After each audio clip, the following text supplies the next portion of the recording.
23 blades. Not a clean execution, a ceremony of hate. In the cool marble shadows of the theater of Pompeii, the most powerful man in Rome stood trapped in a knot of men he called friends, senators, colleagues, allies. The same men who had dined with him the night before. The same men who had risen on the back of his campaigns, his victories, his name. Gaius Julius Caesar, Dictator Perpetuo, Master of Legions, Breaker of Gaul, Lion of Civil War. They did not meet him with votes. They met him with steel. Casca struck first, clumsy, hurried, missing the throat, raking flesh instead of ending it. Caesar jerked away, more offended than afraid, the way a man reacts to an insult, not an execution. Then he saw their faces, Gaius Cassius Longinus, eyes burning with old humiliations, Decimus Junius, Brutus Albinus, his trusted general turned snake, more and more white togas closing in, hands burrowing inside folds of cloth. Knives came out like fangs. The blows fell in a frenzy, pretending to be principle. Here a thrust for the Republic. There, a cut against tyranny. Steel-pierced flesh, tore muscle, chipped bone. Caesar fought at first. He was still the soldier of Pharsalus, grabbing wrists, shoving bodies, cursing, trying to stand. But numbers are a quiet kind of courage. They pressed closer. He slipped, he staggered, and then he saw him. Marcus Junius Brutus, the man he had pardoned, elevated, protected, the son of his lover, the protege he had treated like blood. In that face, in that raised arm, Caesar did not see heroic virtue. He saw his own mercy turned against him. Whatever he spoke in that breath, Latin, Greek, or nothing at all, was not rage. It was heartbreak. They circled him like priests around an altar. He was the offering. The last wounds drove him down at the base of Pompey's statue, the stone effigy of the rival he had crushed. There, beneath the carved face of the old champion of the Senate, Caesar's blood pooled. The tyrant they claimed to slay died leaning on the marble memory of the very republic they said they had saved. The irony was perfect. Too perfect. Around him, the conspirators straightened their robes, their hands varnished red with the blood of the most famous Roman alive. They raised their daggers to the painted ceiling, shouting, exulting. They gave themselves a name, Liberatores, the Liberators, men who had cut off the head of the serpent. They expected thunder, but when they stepped out to face the city, the forum did not roar. It watched. A heavy, suffocating silence settled over the crowd. No laurel wreaths, no applause, only thousands of eyes, dark and calculating. Rome knew warlords and strong men. Rome knew hunger and chaos. Rome knew one thing above all: power is safer than a promise. On that stone floor did not lie a monster from speeches, but the patron who had brought them grain, games, victories, spoils. The tyrant was dead. The certainty he brought died with him, and what the daggers had unleashed in his place did not yet have a name. But Rome could feel it. The Ides of March were not the cure. They were the first wound. They thought Rome would explode for them. The moment Caesar's body hit the floor, the conspirators had seen themselves already crowned in gratitude. They imagined the people pouring into the streets, hoisting them on shoulders, shouting their names with wild relief. The saviors who had stopped a king before the crown touched his head. Instead, they opened the doors and met a city that refused to move. The news spread like smoke under marble porticos. Julius Caesar is dead, stabbed in the Senate, stabbed by senators 23 times. Each repetition made the story less noble, more animal. Citizens peered out from shops and doorways, from crowded insulae and market stalls. They listened for the sound of triumph. They heard nothing. The liberators stood in their blood-speckled togas, daggers still warm in their fists, and proclaimed they had killed a tyrant, they had restored the Republic. Noble words, spoken to people who could not afford ideals. The average Roman did not dine in villas on the Palatine. He lived in a cramped apartment that burned too easily or collapsed too soon. He lived on cheap bread and public grain,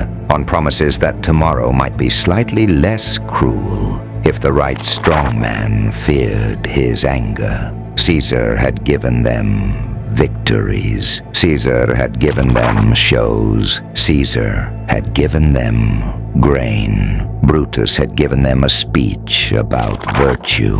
In the Forum, the crowd pulled back, uncertain, calculating. They had seen too many men save Rome with swords. Caesar's murder did not look like justice. It looked like the beginning of another civil war, and Rome had buried enough sons in the soil of Sulla, Marius, Pompey, Caesar. Silence settled like ash. That silence was the first verdict, not shouted, but deadly. The Senate, terrified of both sides, tried to stitch the wound closed with a compromise. No trials for the assassins, no condemnation of Caesar, an amnesty, a legal bandage on a moral knife fight. Brutus and Cassius came down from the Capitol under this fragile shield, mingling again in the city they had just soaked in risk. They even sat at table with Mark Antony. It was theater, forced smiles, trembling hands over cups of wine, words of reconciliation that tasted of iron. The liberators still believed they controlled the narrative. They had the Senate. They had the noble houses. They had the knives. What they did not have was the one thing Caesar understood completely: the crowd. In the tenement alleys, in the barracks, in the markets, people whispered of the dead dictator with something far more dangerous than fear. They whispered with nostalgia. Rome did not love the men on the Capitol. Rome missed the man on the floor. They believed they had survived it. The amnesty passed. No trials, no executions. The liberators walked through Rome in daylight, cloaked not in glory, but in legality. They mistook that for safety. They mistook a trembling Senate for gratitude. They mistook silence for consent. Then they agreed to the one thing that would destroy them: a public funeral for Julius Caesar. Marcus Junius Brutus, philosopher and murderer, was given the honor of speaking first. He stepped onto the rostra not as an assassin, but as a teacher addressing slow students. His words were careful, polished in the style of the Stoics he admired. He was not angry, not wild. He spoke of tyrants and kings, of Greeks and virtue, of duty owed to the res publica. He repeated the thesis at the heart of his soul. He had not killed Caesar because he hated him, but because he loved Rome more. It was intelligent. It was sincere.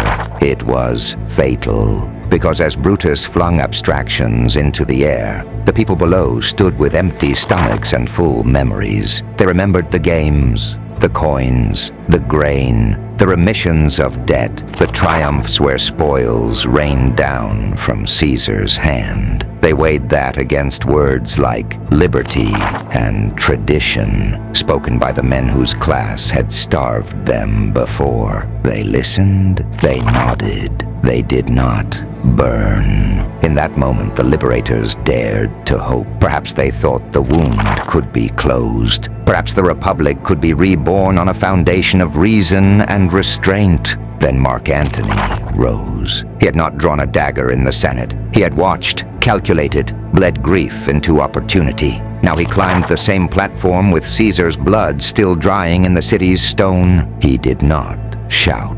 His power was softer, like a knife laid gently on a throat. He called Brutus and the others honorable men again and again, each repetition bending the word until it snapped. He showed the cloak, Caesar's toga, stiff with dark blood, holes punched through it like a second set of eyes. He named the wounds. Here, Casca. Here, Cassius. Here, the cut of honorable Brutus. The crowd flinched. Antony read the will. The gardens along the Tiber left to the people. Money left to every citizen. Gifts from a dead man to a living city that had just watched him butchered. Something broke.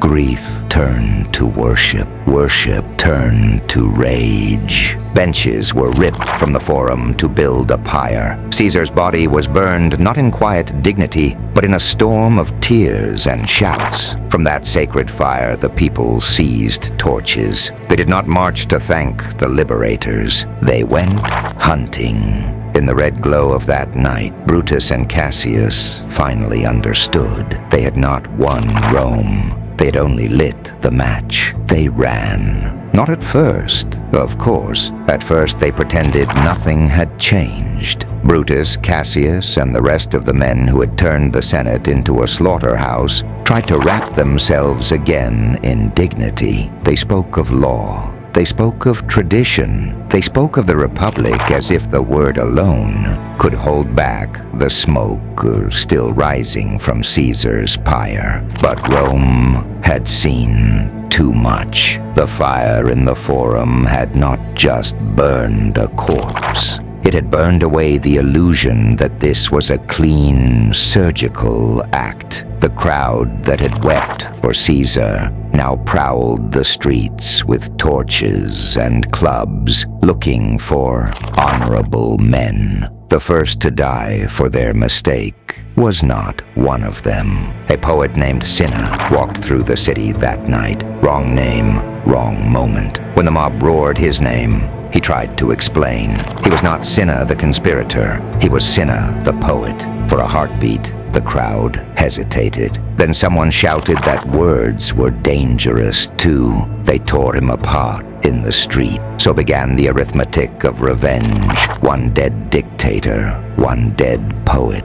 A city trembling on the edge of something worse. Brutus and Cassius watched the smoke and listened to the roar from behind closed doors. The people they claimed to have freed were hunting them like rabid hounds. The amnesty granted in the Senate shrank in their minds, turned thin and brittle. A law written on wax tablets meant nothing against a mob or against legions that might choose a different master tomorrow. They made a choice. In the dark hours before dawn, lit by the same flames that had devoured Caesar, the liberators slipped out of Rome. No triumphal procession now. Cloaks drawn low, entourages cut down. They left the city like thieves, not guardians. Some headed for the east, for the provinces they hoped to rule, where money and distance might yet shield them.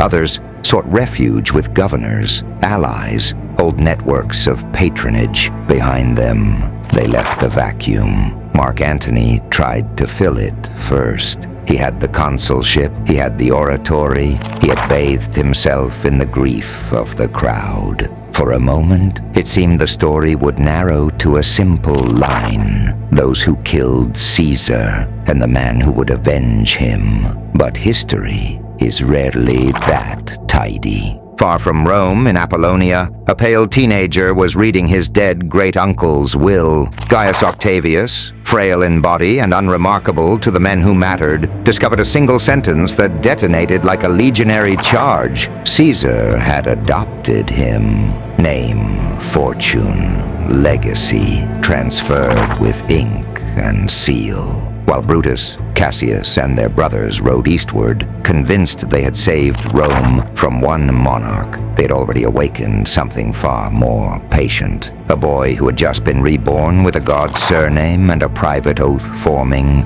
cold and sharp, beneath his quiet exterior. He would come to Rome soon, and when he arrived, every step he took would shorten the lives of the men who fled that night. He was nobody when the letter came. In the coastal city of Apollonia, a thin 18-year-old with weak health and careful manners studied rhetoric and command. preparing, not for destiny, but for a safe, respectable Roman career bought with family connections. Gaius Octavius, a small name in a world of giants. Then news arrived like a blade between ribs. Julius Caesar was dead, murdered in the Senate, stabbed by men who called themselves his friends. Octavius read the words, but they did not yet transform him. Uncle, patron, benefactor. The loss was heavy, but distant. Rome chewed up great men all the time.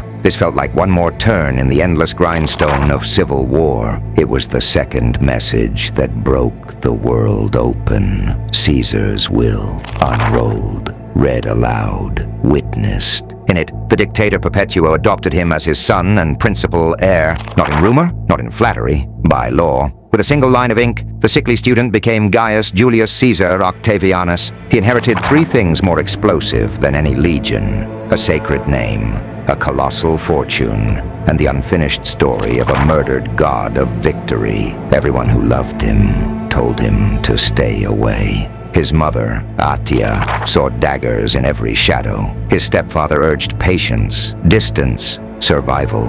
Officers loyal to Caesar warned him that Rome was now an altar of knives. The men who had butchered the father would gladly butcher the son. Octavius listened, and then he disobeyed them all. He chose Rome. It was not reckless heroism.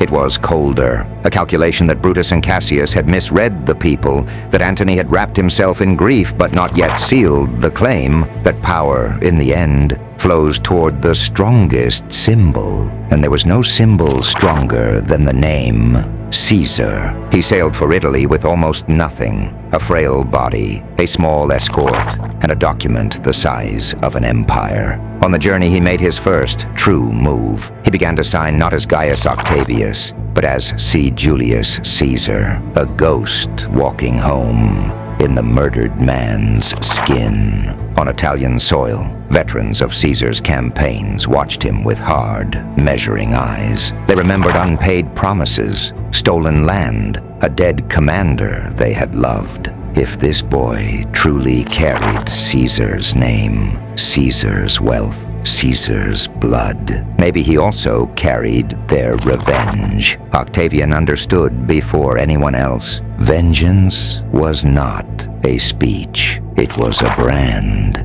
and he had just burned it into his own flesh. Rome did not welcome him with trumpets. When Octavian arrived, he was not the marble hero later statues would pretend. He was pale from illness, too young, too thin, wrapped in a name that seemed absurd on his shoulders. The nobles smirked. The seasoned officers of Caesar measured him and saw a boy wearing a god's mask. Mark Antony saw an inconvenience. As consul and Caesar's right hand in life, Antony believed the legacy was his by nature. He held Caesar's papers, Caesar's treasury, Caesar's veterans, Caesar's public grief. When Octavian presented the will and calmly demanded what the dead man had left him, Antony stalled, dodged, spent the money on himself, on games, on buying loyalty for Antony, not Caesar's heir. It was his greatest mistake. Octavian watched. He did what Caesar had done best. He studied men, counted loyalties, tracked resentments. He saw that Antony thundered, but failed the one test that mattered to Romans in the streets and soldiers in the fields. He did not pay. The will promised every citizen a cash gift, a dead man's final act of generosity. Rome waited. Antony hesitated. So the boy stepped forward. He sold what he had: estates, properties, everything.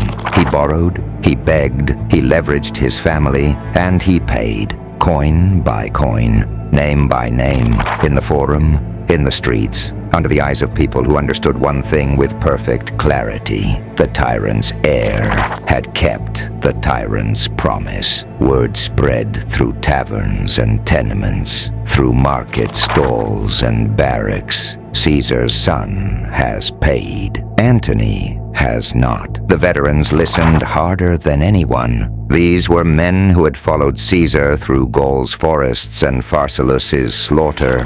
Men cheated too often by politicians in purple. When Octavian spoke to them, he did not recite philosophy. He spoke of Caesar's victories, of broken oaths, of unpaid land.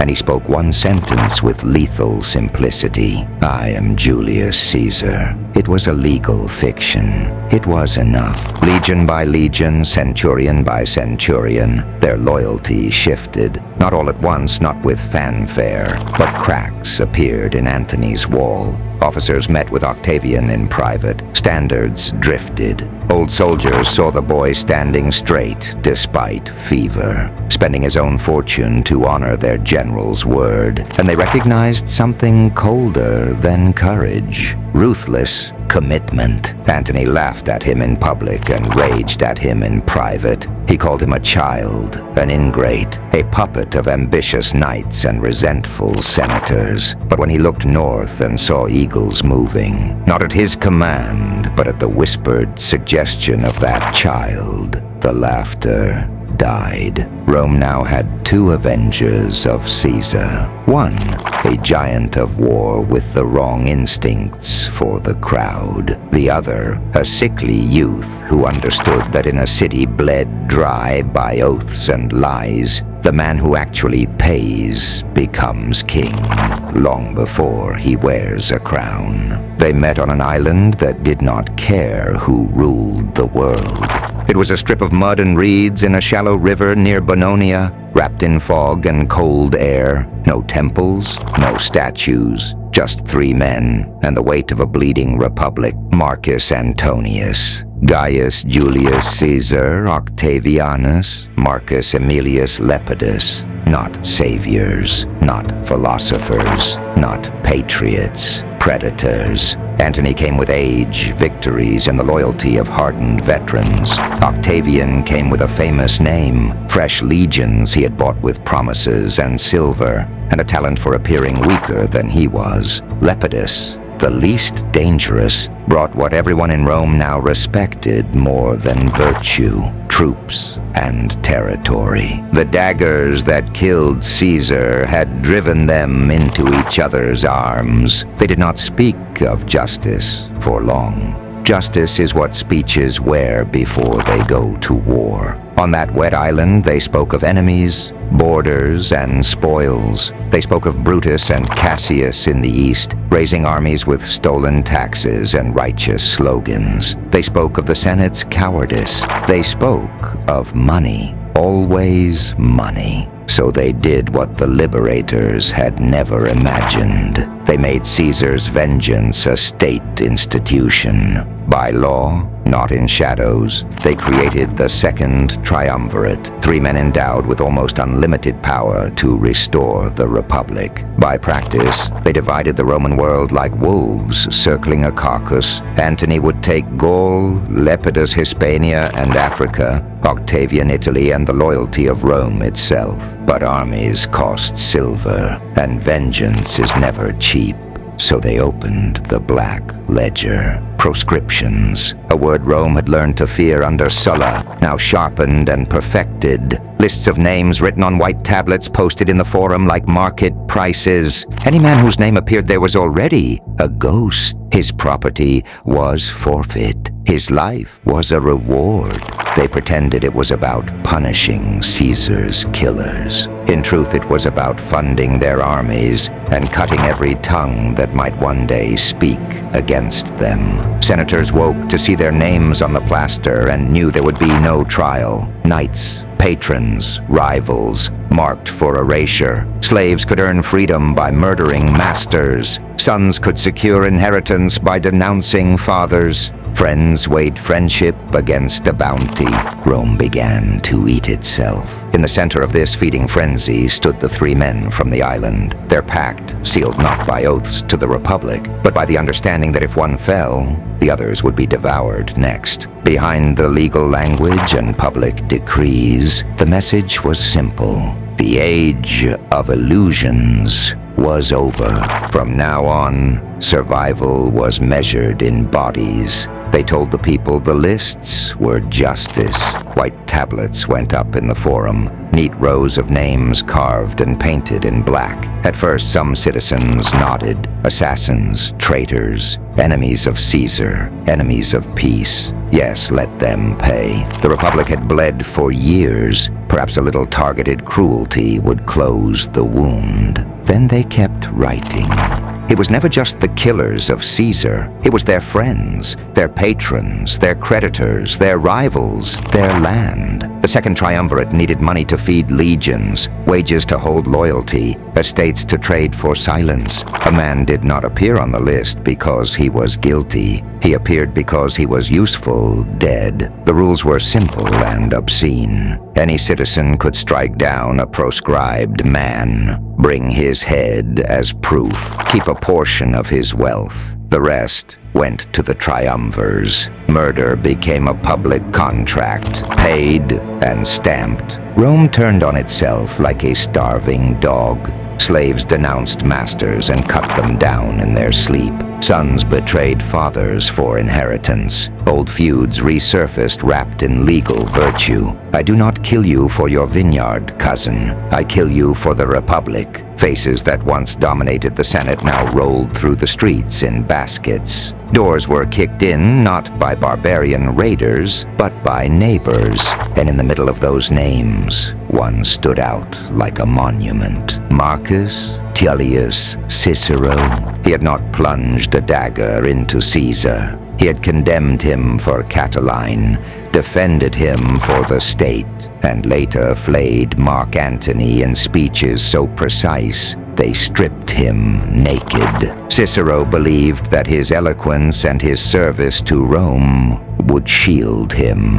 Antony believed otherwise. He demanded Cicero's inclusion. Octavian hesitated in the story that polite historians tell. In the story written in blood, he agreed. The boy who owed his political rise to Cicero's support signed away the old man's life with the same calm hand that signed decrees against strangers. Cicero tried to flee. Age had slowed him. Resolve had not. When the killers finally reached him near his villa, he did not run. He ordered his servants to stand aside. The hands that had written against tyranny lifted his chin to bare his neck. The sword fell. His head and hands were nailed to the rostrum, the very platform where his words once ruled the forum. The message was flawless. Rhetoric is dead. Law is dead. The Republic is dead. Only lists and blades remain. The proscription storm raged on. Hundreds of senators, thousands of knights, all fed into the machine. When it was done, Antony, Octavian, and Lepidus had full treasuries and empty opposition. The men who had killed Caesar were still alive in the East, but in Rome, every voice that might have defended them had already been cut out of its throat. They had not vanished into exile as broken men. Marcus Junius Brutus and Gaius Cassius Longinus, the mind and the blade of the conspiracy, rebuilt themselves far from Rome. In the rich provinces of the East, they did exactly what they had once condemned in Caesar. They raised legions, squeezed cities, stripped temples, and minted coins with their own faces and the proud word libertas, practical hypocrisy wrapped in principle. They told themselves it was different when they did it. They were efficient. Cassius, hard and clear-eyed, became the commander Rome had never fully honored. He secured Syria, took control of fleets, intercepted tax shipments, and filled war chests. To him, war was an equation: men, grain, gold, time. For a moment, the numbers were on their side. 19 legions stood beneath their eagles. Brutus, philosopher and assassin, tried to turn himself into a general. He walked among his soldiers speaking of virtue, fate, and the old freedom of the Republic. Some listened out of respect. Most cared more for pay and survival than for Plato in armor. Still, he gathered men. His name still drew those who feared monarchy more than they feared defeat. In the west, the second triumvirate had finished devouring Rome. Their coffers swollen with stolen estates and severed heads, Antony and Octavian turned east. This would not be a trial. It would be an execution on an imperial scale. In 42 BC, their worlds collided on a Macedonian plain near a small town whose name would become an epitaph, Philippi. On one side, Antony and Octavian, parading under the comet-bright name of Caesar, chanting vengeance for a murdered god. On the other, Brutus and Cassius, draped in the last fraying banner of the Republic. More than 200,000 Romans faced Romans across the field. No barbarians, no foreign invaders, just an entire political world pointing swords at its own reflection. Cassius had the better mind. He held the high ground, controlled the sea, and understood supply. "Wait," he urged. "Let hunger, disease, and distance break the triumvir's armies. Let them rot while the East grows stronger." Brutus was not made for slow strangulation. He was haunted. In his camp, omens multiplied. 2 eagles that had long followed their standards vanished. In their place, perched crows and vultures. Men whispered of a figure seen entering Brutus' tent at night. Brutus himself, pale and sleepless, told a tale. He had asked the shadow who it was. "I am your evil spirit," it answered. "We will meet again at Philippi." Was it Caesar's ghost? His own guilt? Or just fear given shape? It didn't matter. The story clung to him. His officers pressed for action. His conscience, already cracked by the Ides of March, could not bear endless waiting. Brutus overruled Cassius. They would fight.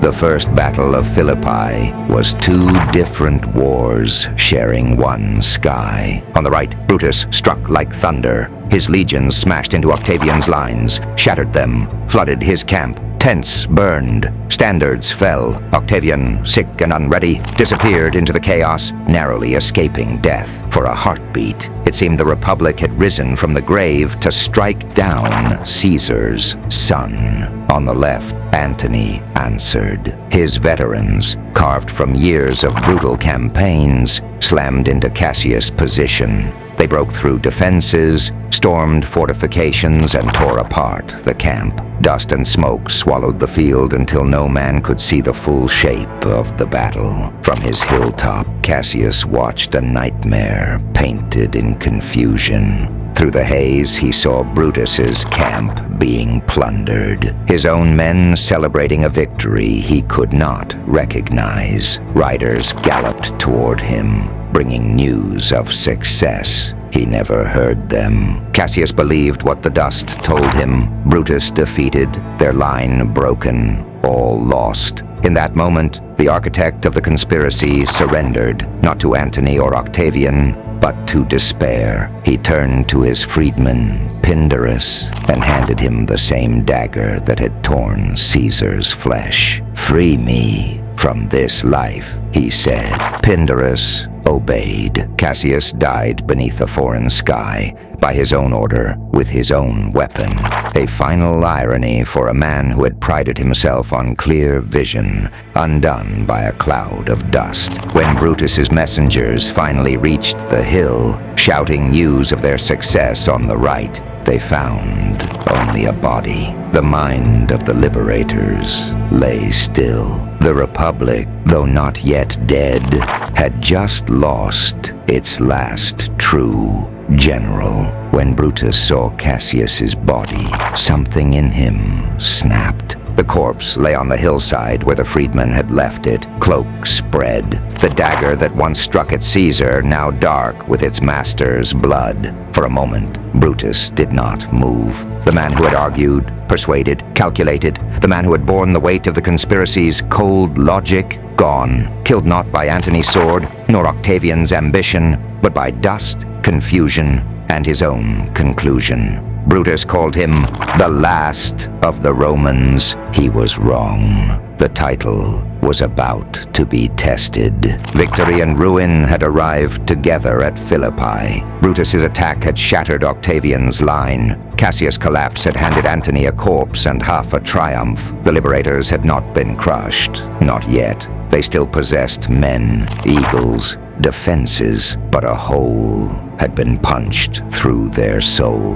For 21 days, both camps stared at each other across that chewed-up plain. 3 weeks of standoffs under a pitiless Macedonian sun. 3 weeks of counting deserters. 3 weeks of watching enemy banners move with the confidence of men who knew time, hunger, and fear were their allies. In Brutus's camp, the rot spread fast. The legend of Cassius's pointless death seeped into every tent. Officers muttered. Mercenaries who had joined for plunder and pay wondered if this war for the Republic would end with them crucified on some Italian road. Supplies ran thin. Discipline frayed. Each morning, more men slipped away into the dark, running toward whoever looked less doomed. Brutus, the philosopher, tried to speak of honor and duty, of Rome as she had been, of liberty as she might be. His words fell like arrows against armor. You cannot feed legions with Plato. Across the field,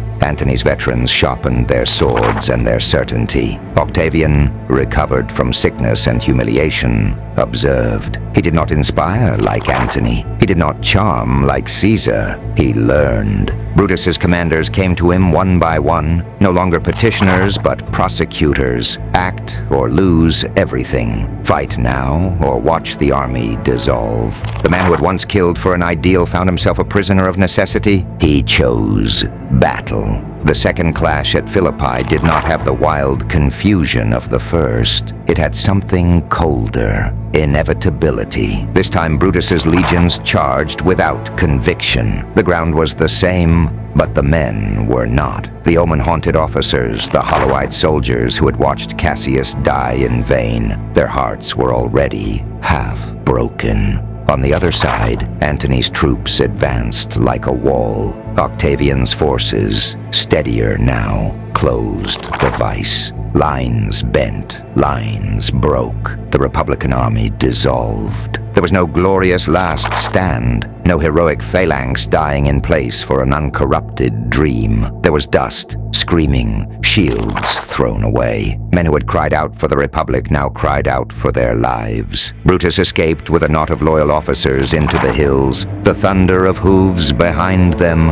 In a grove, as night came down, they halted. There, away from banners and speeches, Marcus Junius Brutus met the only judge he had never been able to out-argue, himself. He spoke of fortune, of how virtue might be nothing but an ornament for men whom events destroy anyway. He saw, with brutal clarity, that he had killed a benefactor and friend for an idea that had not survived its first collision with reality. The Republic he had tried to save lay in ruins across the plain, trampled by Roman boots. He would not be paraded. He asked one officer to kill him. The man refused, weeping. He asked another. Refusal again. Finally, he turned to Strato, the friend who still could meet his eyes. Brutus placed his sword, point fixed, in Strato's hands. Then, with what remained of his courage, he ran himself upon it. Marcus Junius Brutus died not in a senate full of marble, but in a dark Macedonian hollow, surrounded by the tattered remnants of a broken cause. When Antony's men found the body, Mark Antony did something unexpected. He covered Brutus with his own purple cloak. He is said to have called him the noblest of the conspirators, the one man who had acted from belief, not from envy. Octavian was less generous. He ordered Brutus's severed head sent to Rome to be laid at the feet of Caesar's statue. Cassius was gone. Brutus was gone. The conscience and the brain of the conspiracy lay silent. For the world, the civil war seemed over. For Octavian, the killing had only entered its efficient phase. For Rome, Philippi looked like an ending. 2 battles, 2 corpses, Cassius on his hill, Brutus in his grove. The leaders of the Ides lay broken, their armies scattered. The Republic's last banner had fallen into the mud. Many believed the debt of blood was paid. Octavian did not. For him, Philippi was just the down payment. He carried a list, 60 names, not metaphors, not symbols, men of flesh and rank who had raised their daggers in the theater of Pompeii or bound themselves to the deed. Brutus and Cassius were only the first lines scratched out. The rest had to follow. The triumvirate, Octavian, Antony, Lepidus, now controlled legions, fleets, treasuries, informants, governors. There was no frontier beyond their reach, no neutral province, no safe exile. The amnesty once offered after Caesar's death was dust. The law now wore Octavian's face. Gaius Trebonius, the man who had politely locked Mark Antony outside the Senate while Caesar was butchered, thought distance would save him. As governor in Asia, he played at statesmanship while the storm gathered. A loyal commander of Antony marched into Smyrna, seized him, and stretched out his death over days. Torture as interrogation, torture as theater. When they finally cut off his head, Antony's soldiers used it as a ball in the streets. Message received. Decimus Junius Brutus Albinus had been closer than a brother to Caesar. Trusted general named in Caesar's will as a secondary heir, until he guided him to the Senate on the morning of the Ides, persuading him to ignore warnings. That kind of betrayal is expensive. After Philippi, deserted by his legions in Gaul, Decimus tried to flee in disguise, seeking shelter with a Gallic chieftain he had once called friend. Friendship bent under the weight of Roman gold. The chieftain killed him and sent his head as a gift to Antony. The man who had gently escorted Caesar to his murder was quietly butchered for a reward. Lucius Cassius Longinus, brother of Cassius, died on Octavian's orders. Others were cut down in skirmishes, assassinated on the road, strangled after mock trials, or driven to suicide. Publilius Casca, the first man to strike at Caesar, vanished into rumor, either swallowed by the sea or ending himself far from witnesses. Even his death became a kind of exile, as if the earth hesitated to claim him. Years passed. Wars shifted. Lepidus overreached and was swatted aside, alive but declawed. Sextus Pompey rose with a pirate fleet and fell.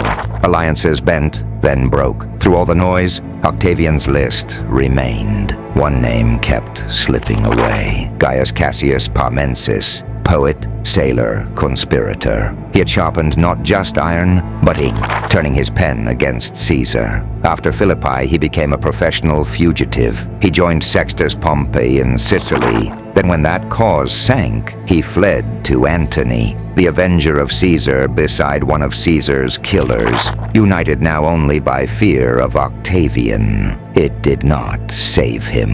After Actium, when Antony's star was ash and Cleopatra's queenly corpse cooled in Alexandria, Octavian sent hunters for the last ghost on his list. They found Cassius Parmensis in Athens. No trial, no speech. Dragged out and executed. A quiet death for a man whose words had once howled against tyrants. With him, the circle was almost perfect. One by one, in provinces and ports, in villas and alleys, in loyal houses and among treacherous friends, the men of the Ides were erased. None of the true conspirators died warm in their beds. None slipped gently into old age. Daggers returned to familiar ribs. Ropes found familiar necks. Coin and cowardice did the rest. This was Octavian's genius. Vengeance not as rage, but as administration. By the time Rome looked up, it was done. The senatorial class that had believed itself eternal, those who thought they could kill one man to save their order, was thinned, broken, scattered. The Republic's guardians had been hunted like criminals until only a few harmless relics remained. The boy who had once seemed too weak to matter had proved he could remember every name, and he was not finished yet.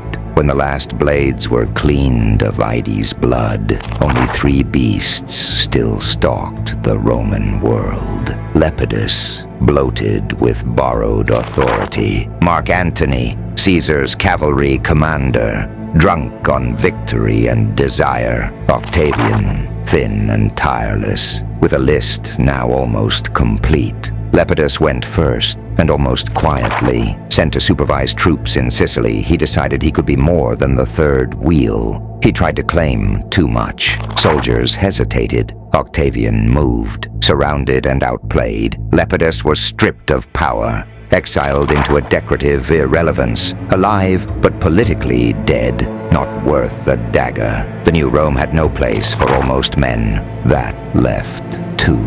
Antony still seemed on paper the stronger. He held veterans, prestige, and the East, a world of grain, silver, and ancient crowns. In Egypt, he found Cleopatra, the 7th, last queen of the Ptolemies, brilliant, theatrical, dangerous. Their alliance was power and scandal in equal measure. Roman general and foreign queen, turning Alexandria into a rival court. Octavian saw his opening. Before swords crossed, words did. From Rome, he forged a narrative colder than steel. Antony was no longer Rome's champion. He was the slave of an Eastern temptress. Cleopatra was not just a queen. She was an invading idea, a foreign monarchy that would drag the capital of the world to the Nile. Together they planned, he said, to carve up the empire, to hand Roman lands to Egyptian brats, to crown themselves as gods over Romans. It was propaganda.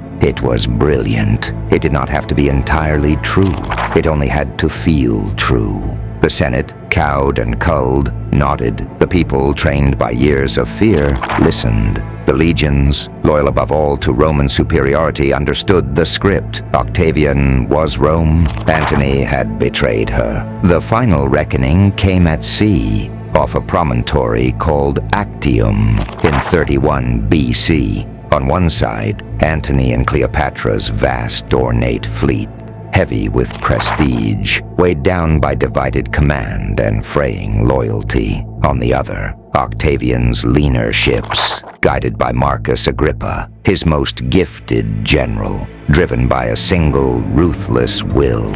Smoke, fire, screams, broken oars. Cleopatra, seeing the tide turn, cut through the chaos with her squadron and fled. Antony, torn between pride, rage, and love, followed her. The remaining fleet collapsed. What had been a contest for the soul of Rome became a rout. The last real challenger to Octavian's power was finished. He simply took a little longer to admit it. Cornered in Egypt, Antony chose the Roman way. He fell on his sword. Cleopatra followed by legend's serpent or more practical poison, turning her death into one last performance. Their corpses closed the age of Ptolemaic kings and shattered the final illusion of a divided Roman world. Octavian stood alone. The assassins of Caesar, hunted. The defenders of the old order, dead. Lepidus, neutralized. Antony and Cleopatra, reduced to tragic, cautionary tales. What Brutus and Cassius had feared in Julius, they had built for his heir. Octavian returned to Rome not as a butcher roaring for crowns, but as a savior offering peace. He understood the mistake Caesar had made, taking too much, too openly, too fast. Rome had killed a dictator who looked like a king. Octavian would become a king who pretended to be a servant. In 27 BC, he staged his masterpiece. He stood before the Senate and gave back his extraordinary powers. He spoke of restoring the Republic, of humbly accepting only what duties the state required, exhausted by decades of chaos. The Senate did what broken institutions always do for the man who promises order. They begged him to keep control.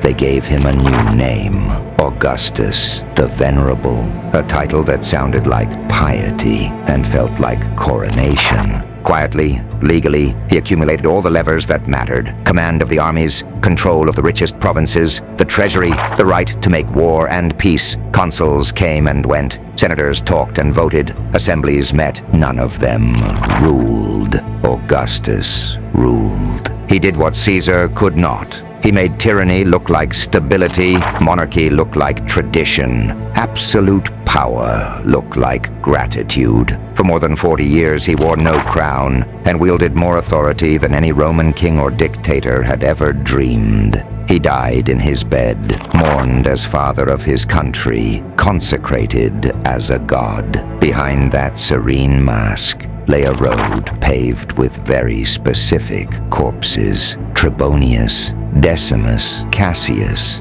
Brutus, Cinna, Casca, Parmensis, named men with faces and families, all erased to fill one throne. The liberators had drawn their daggers to stop a king. Instead, they exterminated the only class that could resist one. They killed Caesar the man, and in doing so, birthed Caesar the system. When the last conspirator's blood dried and the last rival's body cooled, Rome looked up at a peaceful sky and did not see a republic restored. It saw the first emperor seated upon a throne built from their good intentions, their political murder, and from 23 wounds in a marble hall that never stopped bleeding.